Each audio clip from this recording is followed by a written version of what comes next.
Shalom anak-anak Glory Kids yang terkasih, selamat pagi, salam sehat dan semangat ya buat kita karena hari ini kita mau datang kepada Tuhan di dalam ibadah Glory Kids. Anak-anak, Lause pada hari ini mau membacakan satu firman Tuhan dari Efesus pasal 5 ayat yang pertama sampai kedua. Yuk kita baca sama-sama ya. Efesus 5 ayat 1 sampai 2. Demikian firman Tuhan. Sebab itu jadilah penurut-penurut Allah seperti anak-anak yang kekasih dan hiduplah di dalam kasih sebagaimana Kristus Yesus juga telah mengasihi kamu dan telah menyerahkan dirinya untuk kita sebagai persembahan dan korban yang harum bagi Allah. Nah anak-anak, hari ini kita mau menyembah. Menyembah siapa? Menyembah Allah yang adalah kasih. Menyembah Allah yang setia di dalam kehidupan kita. Anak-anak, mari pada hari ini kita mau datang, duduk dengan diam, bersama dengan papa mama. Kita mau memuji Tuhan, kita mau mendengarkan firman Tuhan. Yuk anak-anak, kita bangkit berdiri sama-sama, kita mau memulai ibadah kita. Kita mengakui bahwa pertolongan kita datang dari Allah yang menciptakan langit dan bumi. Kiranya kasih karunia dan damai sejahtera dari Allah Bapa, Allah Anak dan Allah Roh Kudus menyertai kita sekalian. Mari kita bersatu di dalam doa. Allah Bapa yang penuh kasih, Allah Bapa yang penuh kesetiaannya kepada setiap kami. Terima kasih Tuhan, pada hari ini kami boleh mengikuti ibadah Glory Kids.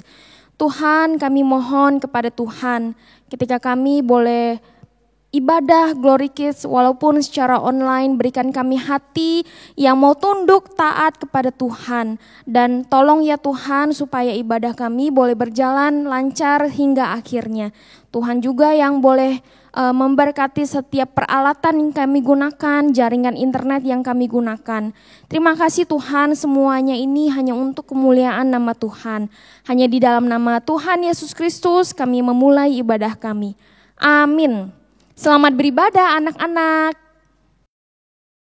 Shalom anak-anak Glory Kids. Shalom. Puji Tuhan, kita masih bisa beribadah hari ini meskipun kita beribadah dari rumah, tetapi kita tetap bersukacita untuk memuji Tuhan. Mari anak-anak kita datang kepada Tuhan di pagi hari ini. Kita naikkan pujian kita, Bapa ku datang padamu.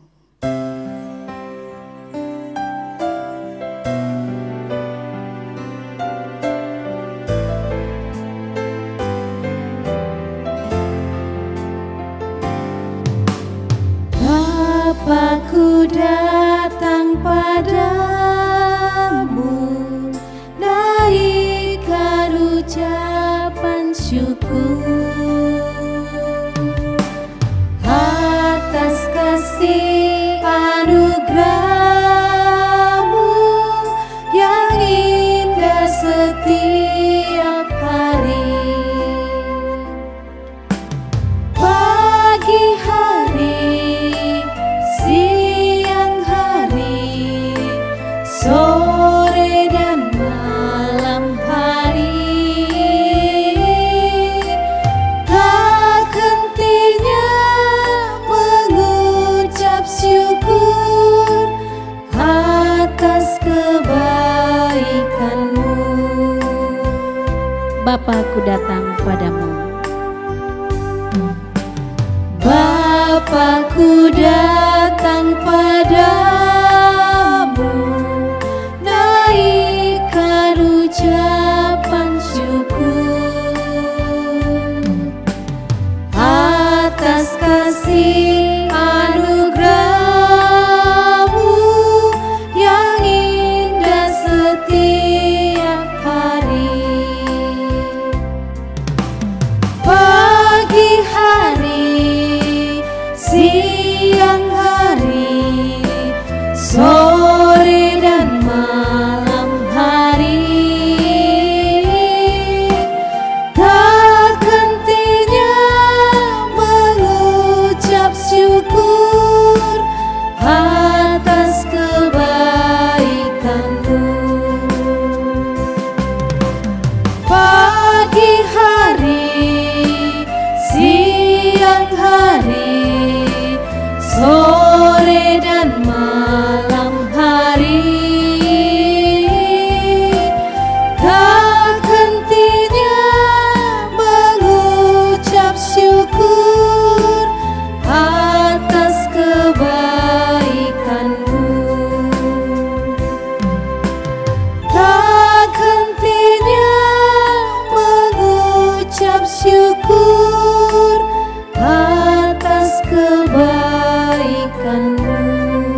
Lauselena Ya Lause. pasti pernah merasakan kasih Tuhan di hidupnya kan?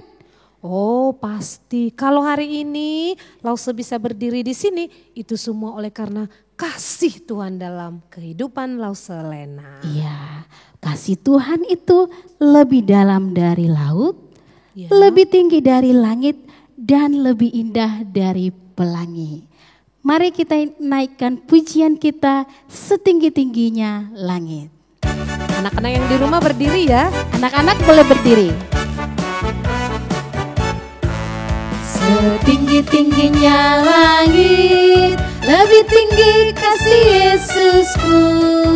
Sedalam-dalam lautan, lebih dalam kasih Yesusku. Seindah-indah pelangi, lebih indah kasih Yesusku. Kasih Yesus, hey kasih Yesus, mengalahkan segalanya. Kasih Yesus, hey kasih Yesus, mengalahkan segalanya.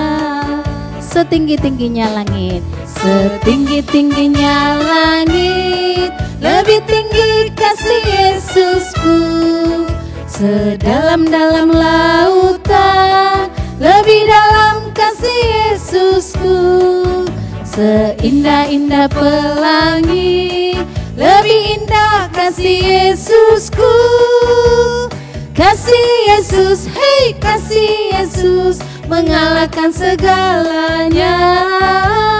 Kasih Yesus, hey kasih Yesus, mengalahkan segalanya. Kasih Yesus, hey kasih Yesus, mengalahkan segalanya. Kasih Yesus, hey kasih Yesus, mengalahkan segalanya. Beta, Ya Lauselena? ada satu sobat kita yang setianya itu luar biasa. Ya, Siapa ya? ada satu sobatku yang setia. Siapakah namanya? Namanya. Yesus. Iya. Anak-anak masih tetap berdiri ya di rumah ya. Kita angkat pujian, ada satu sobatku yang setia.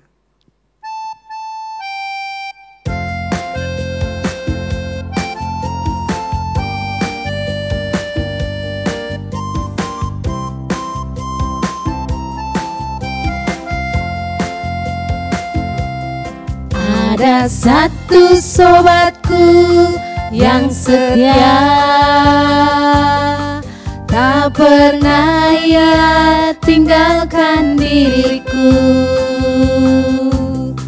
Di waktu aku susah, waktuku sendirian, dia selalu menemani diriku. Siapa namanya? Namanya Yesus, namanya Yesus, nama Yesus yang menghibur hatiku. Namanya Yesus, namanya Yesus, nama Yesus yang menghibur hatiku. Lebih semangat lagi. Ada satu sobatku yang setia, tak pernah ia tinggalkan diriku. Di waktu aku susah, waktuku sendirian, dia selalu menemani diriku. Siapa namanya? Namanya Yesus, yes.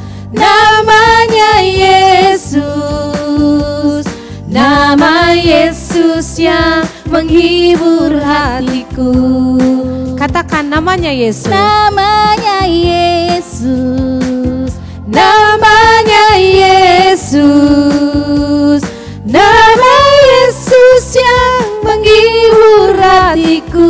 Katakan sekali lagi namanya Yesus. Namanya Yesus, namanya Yesus, nama Yesus yang menghibur hatiku.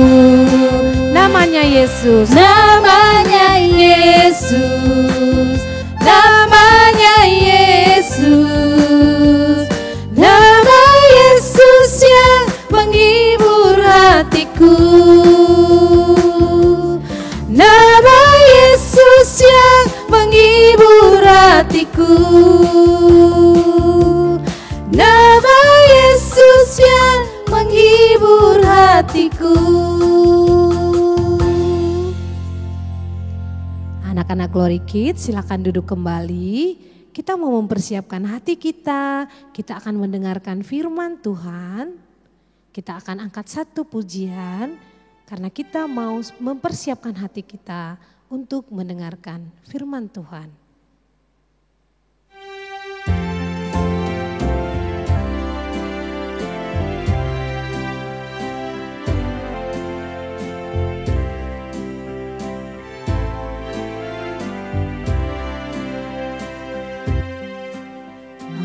Mari Tuhan berfirman-Lah, hati kami telah siap dibentuk.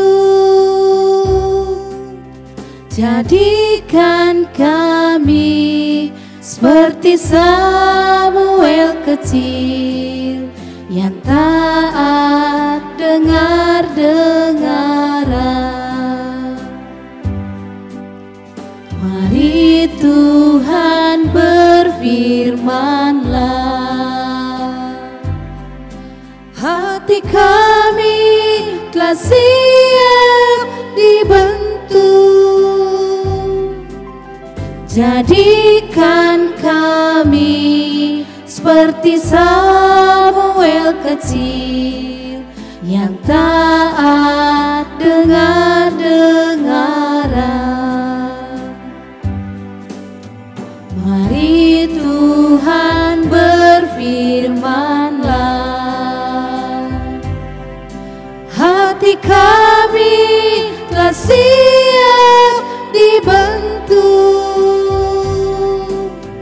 Jadikan kami seperti Samuel kecil yang taat dengar-dengaran. Jadikan kami seperti Samuel kecil yang taat dengar-dengaran.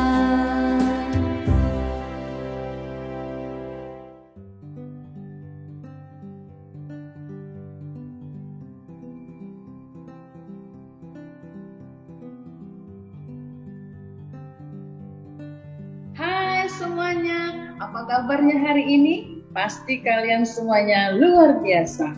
Kita patut bersyukur karena Tuhan itu tetap baik dalam segala keadaan. Tapi pernah nggak kalian berpikir ya, kalau seandainya kita mengalami masa yang sulit, masa yang susah, mungkin kita sedang sakit, apakah kita masih mampu untuk mengatakan Tuhan itu baik? Bagi sebagian orang mungkin bisa ya, tapi kadang-kadang juga tidak bisa. Kenapa? Ya bagaimana kita bisa mengatakan Tuhan baik? Saya sedang sakit, saya sedang kesulitan. Misalnya oleh karena pandemi ini berdampak pada banyak hal. Nah anak-anak, hari ini kita mau belajar. Meskipun kita masih kecil, kita mau belajar tentang kesetiaan Tuhan.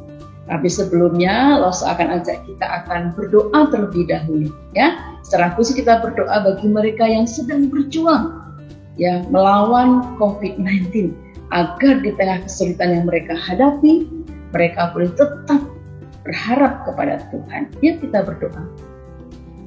Bapa di surga, kami sangat bersyukur hari ini kami mendapat kesempatan untuk belajar firman Tuhan. Tolong setiap kami untuk boleh mengerti dengan pimpinan Roh Kudus-Mu kebenaran firman Tuhan hari ini. Secara khusus kami juga berdoa menyerahkan bagi mereka yang sedang berjuang melawan COVID-19 Tuhan. Baik yang mereka sedang terpapar di rumah sakit ataupun yang sedang isolasi mandiri di rumah mereka masing-masing. Biarlah kiranya mereka boleh melewati masa-masa ini untuk semakin dekat dan berpengharapan kepada Tuhan. Kami juga bersyukur untuk tenaga medis, tenaga kesehatan yang terus berjuang Tuhan, mengupayakan kesehatan bagi seluruh kami Tuhan. Berdoa juga untuk pemerintah bangsa negara kami, kiranya juga akan menolong, menyertai. Tuhan, saatnya kami akan belajar firman-Mu hari ini, berkati kami semua. Dalam nama Tuhan Yesus kami mengucap syukur dan berdoa. Amin. Anak-anakku yang dikasihi Tuhan, mulai minggu ini dan 3 minggu ke depan kita akan belajar dari kitab Rut. Kalian tahu di mana kitab Rut itu? Benar, kitab Rut adalah salah satu kitab yang tertulis di dalam Perjanjian Lama. Pernah mendengar kisah Rut? Tentu ya, di antara kami sudah pernah mendengar, tapi kita tidak akan pernah bosan untuk belajar firman Tuhan. Nah, kira-kira dari kitab Rut kita belajar apa sih? Sebelum belajar lebih lanjut, sebelum renungan firman Tuhan lebih lanjut, kita akan lihat video berikut yang akan menolong kita mengerti tentang latar belakang kitab Rut. Kita akan saksikan bersama-sama video berikut yang dibuat oleh Bible Project. Selamat menyaksikan. Kitab Rut merupakan sebuah karya seni teologis yang cemerlang yang mengundang kita untuk merenungkan pertanyaan mengenai keterlibatan Tuhan dalam suka duka kehidupan keseharian kita. Ada 3 tokoh utama dalam kitab ini, yakni Naomi, seorang janda, Rut orang Moab, dan Boaz, seorang petani Israel. Dan kisah mereka dituturkan dalam 4 bagian yang disusun dengan indah. Mari kita selami dan kita lihat kisah ini seutuhnya. Pasal pertama kitab Rut diawali dengan kalimat ini. Pada zaman para hakim memerintah. Hal ini mengingatkan kita akan masa kegelapan dan masa-masa sulit dalam kitab Hakim-Hakim. Dan di sini kita menjumpai sebuah keluarga Israel di daerah Bethlehem yang sedang berjuang untuk melalui masa kelaparan. Dan dalam usahanya mencari makanan, keluarga ini pindah ke wilayah bangsa Moab yang merupakan musuh bebuyutan bangsa Israel. Dan di situ, ayah dari keluarga ini mati dan kedua anak laki-laki mereka menikah dengan 2 wanita Moab yang bernama Rut dan Orpa. Lalu kedua anak laki-laki itu, mereka juga mati di sana dan meninggalkan Naomi beserta kedua menantunya. Dan Naomi tidak lagi mempunyai alasan untuk menetap di daerah Moab. Lalu dia mengatakan kepada kedua menantunya bahwa dia akan pulang ke Israel. Dan Naomi tahu bahwa di Israel, kehidupan seorang janda asing yang belum menikah akan sangat sulit. Jadi dia mendesak kedua menantunya untuk tetap tinggal di Moab. Orpa setuju untuk tetap tinggal, tetapi Rut tidak. Rut menunjukkan kesetiaan yang luar biasa kepada Naomi dan dia berkata, "Kemana engkau pergi, ke situ jugalah aku pergi. Bangsamulah bangsaku dan Allahmulah Allahku." Lalu keduanya kembali ke tanah Israel bersama-sama. Dan pasal ini ditutup dengan Naomi yang mengganti namanya menjadi Mara, yang berarti pahit dalam bahasa Ibrani. Dan dia meratapi nasibnya yang tragis. Nah, anak-anak, tema hari ini adalah kasih setia Allah. Sebagaimana tadi kita sudah melihat bersama-sama latar belakang kitab Rut, ya, yang menyatakan bahwa sungguh sebuah anugerah Tuhan kalau kita boleh mempelajari kitab Rut ini, di mana banyak rahasia tentang Tuhan, pribadinya, dan pekerjaannya. Nah, hari ini kita akan mengawali dari kitab Rut pasal pertama ayat 1 sampai 22. Siapkan Alkitab dan juga catatan kalian untuk kita belajar bersama-sama. Oke. Anak-anakku dikasihi Tuhan, seperti awal tadi Lose katakan, selama pandemi ini berapa banyak kamu merasakan kebaikan Tuhan? Seperti apakah kebaikan Tuhan yang kamu rasakan di tengah-tengah pandemi saat ini? Nah, bagi setiap orang mungkin memiliki kesaksian yang berbeda-beda. Hari ini Lose akan mengajak kita belajar dari kitab Rut tadi. Ya, kita akan menuju ke tanah Yehuda, secara khusus daerah Bethlehem, di mana di sana ada tinggal seorang bapak-bapak yang bernama Elimelek dan memiliki seorang istri yang bernama Naomi. Ya, tentu ini adalah nama yang nggak asing lagi bagi kalian. Apakah yang kira-kira terjadi? Kita akan lihat bersama. Ya, mereka memiliki 2 orang putra yang bernama Mahlon dan Kilion. Warga ini senang sekali tinggal di Bethlehem bersama teman kerabat mereka yang juga tinggal di sana. Mereka begitu dekat satu sama lain. Ya, jadi Mahlon dan Kilion lahir dari daerah Bethlehem bersama dengan kedua orang tuanya. Namun ada satu masa di mana suatu hal yang buruk terjadi melanda daerah Bethlehem. di mana hujan berhenti datang dan tanaman juga berhenti bertumbuh, sehingga terjadilah yang disebut bencana kelaparan. Apakah kalian pernah merasakan kelaparan? Mungkin enggak ya, bahkan di tengah pandemi ini mungkin kita tidak terlalu merasakan bencana kelaparan seperti pada waktu di Bethlehem itu. Meskipun mungkin kita di rumah masing-masing, kita masih bisa menikmati makanan kita. Ya, bagi yang sedang berjuang melawan COVID mungkin masih bisa ya menikmati makanan yang sudah disediakan. Tapi ketika bencana kelaparan ini melanda Bethlehem, memang sangat susah untuk mencari bahan makanan. Sehingga akhirnya hal ini juga menjadi sebuah kesulitan bagi Elimelek dan istrinya dan juga kedua anaknya. Nah, kira-kira apa yang mereka lakukan ketika mereka menghadapi bencana kelaparan yang melanda negeri mereka? Nah, akhirnya kalau kita lihat gambarnya ini artinya apa? Bahwa mereka menuju ke suatu tempat. Mereka berangkat meninggalkan Bethlehem, pergi ya pindah ke sebuah tempat yang bernama Moab. Nah, tetapi yang menyedihkan sebenarnya bahwa di Moab itu orang tidak menyembah Tuhan.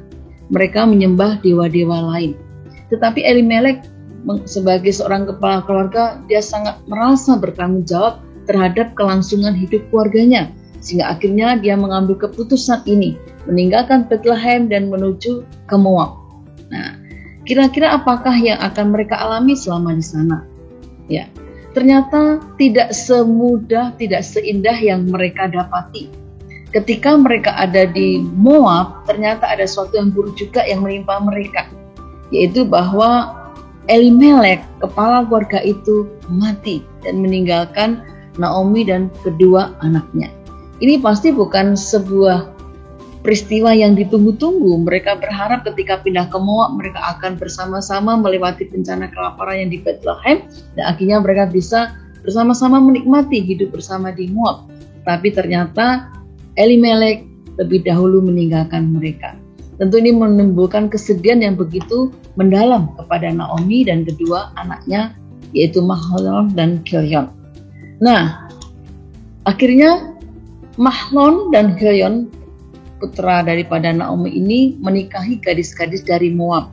Sebenarnya kalau mereka mengikuti ajaran daripada nenek moyang mereka, bahwa sebenarnya mereka tidak diperkenankan mengambil gadis yang bukan dari negeri mereka atau gadis yang dari negeri lain, khususnya dari negeri Moab, karena di sana adalah mereka belum mengenal Tuhan. Nah, mereka tidak menikah untuk waktu yang lama ketika ada hal buruk lagi terjadi dalam kehidupan Naomi dan juga kedua anaknya. Nah, jadi ketika mereka meninggalkan Bethlehem dengan harapan yang besar, mereka bisa menikmati kebahagiaan bersama dengan Elimelek dan kedua anaknya, dan bahkan mungkin nanti memiliki seorang cucu atau keturunan dari kedua anak laki-lakinya, ternyata harapan itu sirna. Peristiwa yang buruk terulang lagi kepada Naomi. Apa yang terjadi? Ya, Naomi ditinggalkan lagi oleh kedua anak laki-lakinya. Naomi sekarang tinggal bersama kedua menantunya yang bernama Orpa dan Ruth. Ini adalah kisah yang mungkin sering kalian dengar tentang Orpa dan Ruth, di mana mereka adalah gadis-gadis Moab yang menjadi menantu dari Naomi. Kepada kedua menantunya ini, Naomi juga berpikir, tidak mungkin ya menantunya yang masih muda itu untuk tinggal bersama dengan Naomi, meneruskan hidupnya bersama dengan Naomi, karena dia juga tidak memiliki begitu banyak uang lagi dan sebagainya. Sehingga Naomi menawarkan kepada Orpa dan Ruth, apakah mereka menawarkan kepada mereka untuk kembali kepada keluarga mereka. Tetapi mereka memiliki sikap yang berbeda. Orpa dengan berat hati meninggalkan Naomi dan kembali kepada keluarganya. Sedangkan Ruth akhirnya bertekad untuk menemani Naomi untuk menemani Naomi. Apakah nanti pulang ke Bethlehem atau bagaimana? Ruth tidak tahu. Tetapi ada sebuah pernyataan Ruth yang indah ya. Saya akan bacakan untuk kita. Kita akan lihat bersama-sama ya. Saya akan baca dari Rut 1 ayat 15. Ini ketika kisah Naomi menyampaikan kepada kedua menantunya. Berkatalah Naomi, telah pulang iparmu kepada bangsanya dan kepada para allahnya. Pulanglah mengikuti iparmu itu. Ini kata Naomi kepada Rut. Ya, karena Orpa sudah meninggalkan Rut dan kembali kepada keluarganya. Tetapi Alkitab mengatakan demikian, tetapi kata Rut, janganlah desak aku meninggalkan engkau dan pulang dengan tidak mengikuti engkau. Sebab kemana engkau pergi, ke situ jugalah aku pergi. Dan di mana engkau bermalam, di situ jugalah aku bermalam. Bangsamulah bangsaku dan Allahmulah Allahku. Di mana engkau mati, aku pun mati di sana. Dan di sanalah aku dikuburkan. Beginilah kiranya Tuhan menghukum aku. Bahkan lebih lagi daripada itu. Jikalau sesuatu apapun memisahkan aku dari engkau, selain daripada maut. Nah, anak dikasih Tuhan, ketika Naomi mengalami kesedihan oleh karena ditinggal suami yang dikasihi dan juga kedua anaknya, Naomi sangat merasa begitu kehilangan. Dia tidak memiliki apa-apa selain memiliki Tuhan dan juga kedua menantunya. Tetapi Naomi juga tidak mungkin membuat kedua menantunya bersama dengan dia terus. Nah, ketika pilihan itu dijatuhkan kepada Rut, Rut mengambil sikap untuk mengikuti Naomi. Kita lihat bahwa Rut akhirnya mengambil sebuah sikap untuk percaya kepada Tuhan. Dikatakan bahwa Allahmulah Allahku. Sedangkan Rut sebelumnya adalah seorang dari Moab. Yang kita kenal adalah bangsa yang pada masa itu tidak mengenal Tuhan, menyembah dewa yang lain. Tetapi di sini Rut bisa melihat kebaikan dan kemurahan Tuhan. Sekalipun sebenarnya adalah sebuah kesulitan ya, karena dia tidak bisa berlama-lama dengan suaminya untuk tinggal bersama. Sampai akhirnya suaminya meninggalkan dia, dipanggil oleh Tuhan. Nah, anakku yang dikasih Tuhan, Rut dengan sikap yang sungguh-sungguh, dengan tulus, dengan ikhlas, akhirnya mengikuti Naomi. Dikatakan ya, kemana kamu pergi, aku akan ikut engkau. Di mana engkau bermalam, aku pun akan bermalam di situ. Sebuah keputusan yang sebenarnya tidak mudah bagi Rut ya. Kenapa? Karena dia sebenarnya bisa kembali kepada keluarganya. Karena juga dia masih ada di daerah Moab. Tetapi dia dikatakan dia bertekad mengikuti kemana Naomi akan pergi. Anakku dikasih Tuhan, ternyata Tuhan begitu baik kepada Naomi dan juga Rut. Rut membuka hatinya, dia bisa melihat kebaikan kemurahan Tuhan dalam kondisi yang saat itu tidak mudah bagi dia sebagai seorang perempuan muda yang ditinggalkan mati oleh suaminya. Tetapi kita tahu bahwa ketika Rut mengambil keputusan itu semua ada dalam rencana Tuhan. Tuhan punya rencana atas kebaikan Naomi dan juga Rut. Akhirnya apa yang terjadi berikutnya? Nah, anakku dikasih Tuhan, yang terjadi adalah Naomi mendengar sebuah berita yang baik. Beritanya yaitu bahwa kelaparan yang di daerah Bethlehem telah berakhir. Ya, daerah Yehuda telah berakhir. Sehingga akhirnya dia memutuskan untuk kembali ke rumahnya yang ada di Bethlehem. Tentu dia kembali bersama dengan Rut. Nah, ini sebenarnya sebuah keputusan yang tidak mudah juga bagi Naomi. Ketika dia berangkat bersama anak dan suaminya, ketika pulang tidak lagi bersama dengan suami dan anaknya. Nah, tentu menjadi sebuah pertanyaan kalau nanti dia pulang.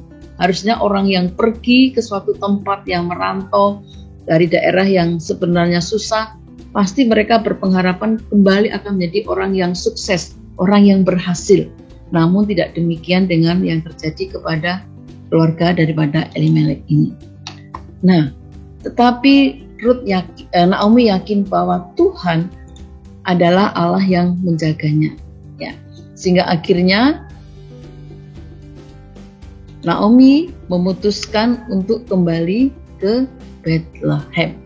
Nah, ketika Naomi dan Rut tiba di Bethlehem, Naomi melihat semua teman lamanya. Dan dia memberitahu mereka tentang hal yang menyedihkan yang terjadi dalam kehidupan keluarganya. Dia juga memperkenalkan Rut menantunya kepada orang-orang yang di sana. Naomi tidak segan untuk menceritakan hal buruk yang menimpa keluarganya. Hal yang memilukan, hal yang menyedihkan. Seharusnya mungkin banyak orang berharap Naomi dan keluarganya pulang dengan kesuksesan, dengan keberhasilan. Tetapi ternyata ada berita yang menyedihkan. Sehingga dikatakan ya, kalau kita lihat, kita akan baca di dalam ayatnya yang ke-19 ya. Lalu baca dari ayat 18. Ketika Naomi melihat bahwa Rut berkeras untuk ikut bersama-sama dengan dia, berhentilah ia berkata-kata kepadanya, dan berjalanlah keduanya sampai mereka tiba di Bethlehem. Ketika mereka masuk ke Bethlehem, gemparlah seluruh kota itu karena mereka, dan perempuan-perempuan berkata, Naomi kah itu? Ya. Tetapi ia berkata kepada mereka, janganlah sebutkan aku Naomi, sebutkanlah aku Mara. Sebab yang Maha Kuasa telah melakukan banyak yang pahit kepadaku. Nah, meskipun dengan kepedihan dia datang kembali ke kampungnya, dia percaya ada Tuhan yang senantiasa bersama dengan dia. Dikatakan demikian, dengan tangan yang penuh aku pergi, tetapi dengan tangan yang kosong Tuhan memulangkan aku. Mengapakah kamu menyebutkan aku Naomi? Karena Tuhan telah naik saksi menentang aku, dan yang Maha Kuasa telah mendatangkan malapetaka kepadaku. Nah, meskipun ini sebenarnya sebuah kata-kata yang keluar dari hati Naomi oleh karena kesedihannya, tapi kita tahu bahwa keputusan Naomi pulang kembali ke Bethlehem itu juga ada dalam rencana Tuhan. Meskipun dia mengalami sebuah peristiwa yang menyedihkan, Naomi bertekad untuk pulang, di mana dia bisa kembali kepada Allahnya, menyembah kembali kepada Allah, dan diteguhkan lagi keyakinannya kepada Tuhan. Ayat 22 mengatakan, demikianlah Naomi pulang bersama-sama dengan Rut perempuan Moab itu, menantunya yang turut pulang dari daerah Moab, dan sampailah mereka di Bethlehem pada permulaan musim menuai jelai. Anakku yang kasih Tuhan, tentu kita bertanya-tanya, mengapa Tuhan mengizinkan mereka mengalami hal yang buruk? Ya, kalau Tuhan itu adalah Allah yang setia, apakah Allah tidak sanggup memberikan kepada Naomi makanan yang cukup, kepada Elimelek umur yang panjang, kepada Mahlon yang untuk menikmati kehidupan keluarganya? Pasti Allah sanggup. Tapi di atas semuanya kita bisa belajar dari Naomi, bahwa Tuhan yang punya rencana itu tetap setia. Dia adalah Allah yang tetap hadir dalam setiap kehidupan kita. Ya, kalau kisah Naomi hari ini ya, menolong kita bersama-sama melihat tentang kesetiaan Allah yang tak pernah berubah ya. Meskipun kondisi yang dialami oleh Naomi dan Rut itu merupakan kondisi yang mungkin tidak baik. Nah, Naomi dan Rut berangkat ke tanah Bethlehem, dan meskipun mereka tidak mengetahuinya, Tuhan tetap menjaga mereka. Tuhan tahu bahwa hati mereka sedih dengan kematian suami mereka, dan Tuhan tahu bahwa mereka akan hidup sulit bagi mereka. Itu adalah sebuah kehidupan yang sulit bagi mereka. Namun Allah menyiapkan jalan bagi mereka. Ternyata kepulangan Naomi dan Rut ke Bethlehem itu juga adalah rencana Tuhan. Mereka bisa bangkit kembali dari kondisi yang menyedihkan, karena mereka meskipun mungkin waktu itu belum melihat, belum tahu bahwa Allah turut bekerja, mereka tetap pulang. Anakku yang dikasih Tuhan, Allah tetap Allah yang setia. Dalam kondisi apapun, Dia Allah yang tidak pernah berubah. Dia adalah Allah yang mengasihi. Sehingga Dia mengirimkan anaknya, satu-satunya Tuhan Yesus, untuk datang kepada kita, bahkan menyelamatkan kita, mati di kayu salib. Tuhan Yesus adalah Allah yang tak pernah berubah. Hari ini, kemarin, hari ini, bahkan sampai selama-lamanya. Sekalipun mungkin di tengah pandemi ini kita bertanya-tanya, sampai kapan sih Tuhan ini akan berakhir? Pasti Tuhan punya rencana yang baik, sehingga akhirnya banyak kesempatan bisa kita gunakan untuk kita kembali kepada Tuhan. Anak-anakku yang dikasih Tuhan, Tuhan sangat mengasihi kamu dan saya, dan Dia memperhatikan setiap detil kehidupan kita. Bahkan ketika kita merasa kecil, merasa tidak berarti, merasa tidak penting, Tuhan bersama kita. Tuhan mengasihi kita dan kita itu begitu penting baginya. Anak jangan merasa kecil hati. Saya masih kecil loh, saya tidak pandai loh, saya orang yang susah loh. Tuhan mengasihi kamu. Ya, kita dapat mempercayakan semua kebutuhan kita kepada Tuhan. Sebab itu kita akan berdoa terus kepada Tuhan, karena Dia setia dan Dia mengasihi kamu dan saya. Anak-anak jangan lupakan ya, bahwa Dia adalah Allah yang turut bekerja dalam seluruh kehidupan kita. Dia mengenal secara persis detail kehidupan kita. Dia tahu kesukaan kita, Dia tahu kegemaran kita, Dia tahu kelemahan kita, Dia tahu kekuatan kita. Karena Dia adalah yang menciptakan kita, yang merancangkan kehidupan kita. Jadi kisah Naomi dan Ruth hari ini akan membukakan sebuah kebenaran bahwa Dia adalah Allah yang setia. Kasih-Nya tidak pernah berubah. Meskipun ada kondisi yang berubah yang dialami oleh kita yang percaya kepada Dia, Dia adalah Allah yang tidak pernah berubah. Dan satu hal lagi, Dia Allah yang tidak pernah meninggalkan kita. Bahkan dalam kondisi yang menurut kita buruk pun, menurut kita sulit, Allah tetap hadir.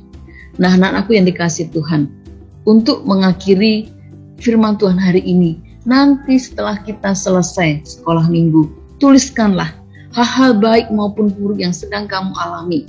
Lalu kamu bersama papa dan mama atau kakakmu, tuliskan juga sebuah doa.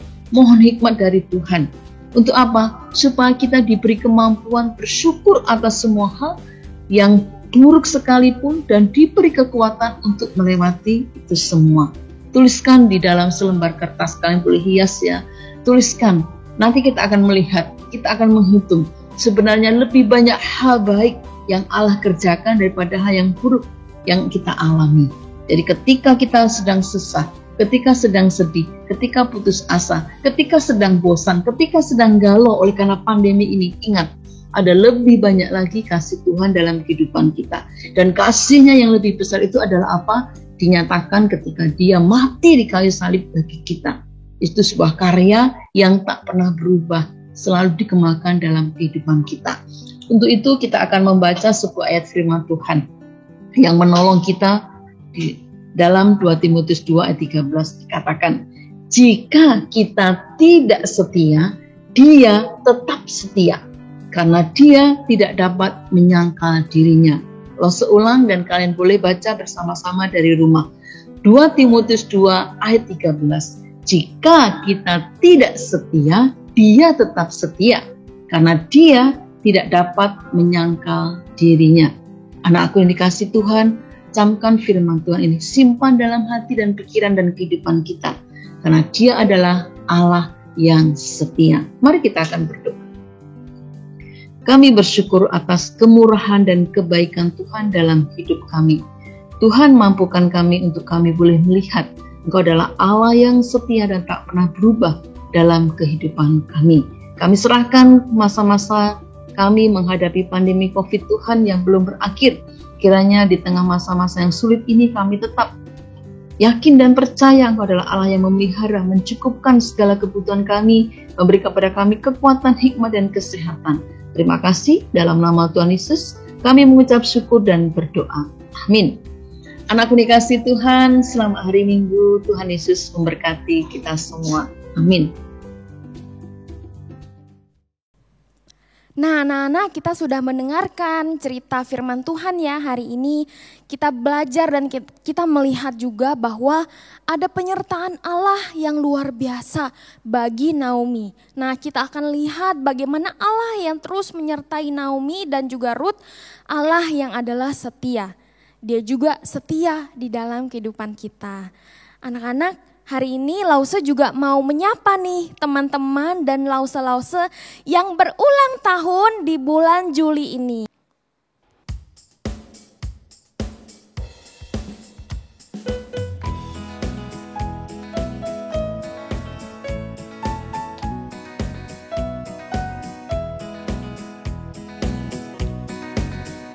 Happy birthday to you. Happy birthday to you. Happy birthday, happy birthday, happy birthday to you. Happy birthday.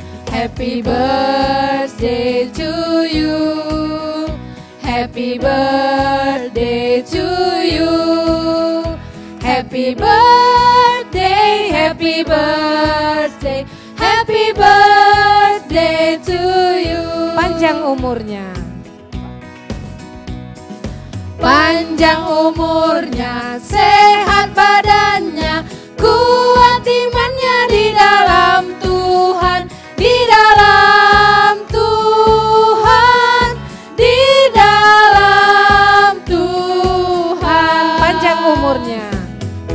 panjang umurnya, sehat badannya, kuat imannya di dalam Tuhan, di dalam Tuhan, di dalam Tuhan. Happy birthday ya anak-anak semua dan Lause semua. Kiranya Tuhan yang terus memberkati dan menyertai anak-anak dan Lause semua. Yuk sama-sama kita bangkit berdiri. Lause mau ngajak kita sama-sama berdoa untuk mereka yang berulang tahun dan kita akan menutup ibadah ini. Mari kita berdoa. Allah Bapa, kami bersyukur Tuhan karena Engkau adalah Allah yang setia kepada setiap kami. Kami tahu Tuhan bahwa mungkin kami tidak setia kepada Tuhan. Kami seringkali meninggalkan Tuhan, lari daripada Tuhan. Tetapi Engkau tidak pernah sedetik pun meninggalkan setiap kami. Terkhusus Tuhan, kami hari ini mengingat teman-teman kami, anak-anak Glory Kids, dan juga Lause-Lause yang berulang tahun di bulan ini. Tuhan, terima kasih Tuhan karena kesetiaan-Mu tidak habis-habisnya di dalam kehidupan mereka. Sehingga pada bulan ini mereka boleh merayakan ulang tahun mereka, merayakan kebaikan Tuhan di dalam kehidupan mereka. Kiranya Tuhan yang boleh memberkati setiap anak-anak yang berulang tahun, mereka boleh bertumbuh menjadi anak-anak-Mu yang setia, menjadi anak-anak-Mu yang terus boleh rindu akan kebenaran firman Tuhan. Dan juga Engkau memberkati setiap Lause-Lause yang berulang tahun. Biarlah mereka juga tetap diberikan kesehatan selalu, kekuatan, diberkati dalam pekerjaan mereka, dalam keluarga mereka. Terima kasih Tuhan Yesus, kami juga mau bersyukur kepadamu karena Tuhan yang boleh menyertai setiap kami di dalam sepanjang ibadah ini. Terima kasih Tuhan Yesus untuk kebaikan-Mu. Kami berdoa dan kami bersyukur hanya di dalam nama Tuhan Yesus Kristus. Amin. Anak-anak jangan lupa ya, kita ketemu minggu depan di ibadah Glory Kids. Sampai jumpa, happy Sunday.